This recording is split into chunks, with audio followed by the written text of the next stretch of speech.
When you're in your own home, one of the things, of course, you take for granted is the security that you have, a roof over your head, rooms, possessions, heat, light and everything else that goes with it. And we've got to spare a thought for the homeless out there, because no matter what happens, how they end up in that situation in the first place, you've got to feel for them, because they don't have the heat, the light, the security and everything else that we so take for granted being in our own homes. And one of the things that it can do is make you vulnerable. I want to share with you a story right now which absolutely disgusted me, and it happened in Cleothorpes.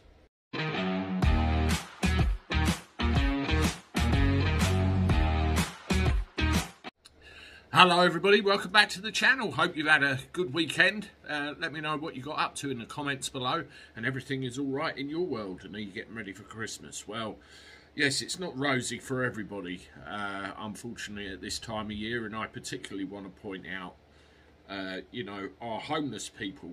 No matter where we go, it could be repossessions, it could be something that happened in your life or whatever. You can end up homeless at some point. And when you're out there in the streets, particularly if you fall asleep, you're quite vulnerable, aren't you? You know, is somebody going to turn up and do something nasty to you? I mean, have a look at this picture here. This is, the aftermath of a fire. This pile of ashes and debris used to be a guy's tent, and in it was all his worldly possessions. It was everything he had, and his tent was actually set fire to by a gang that chased him down the street and wiped him out totally. The guy is actually called Anthony, and he did fear that something like this might happen at some point, and he bought himself a smaller tent, and he was planning on moving away from Cleothorpes Promenade, where he was actually sleeping. And he's had all this trouble, and everything's been lost in the fire.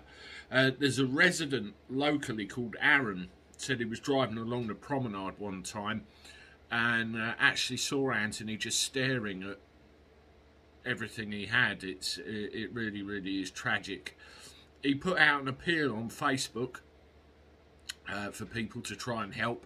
I understand that they did get him a night in a B&B sorted out, but obviously that's not permanent, is it? That's not a permanent solution.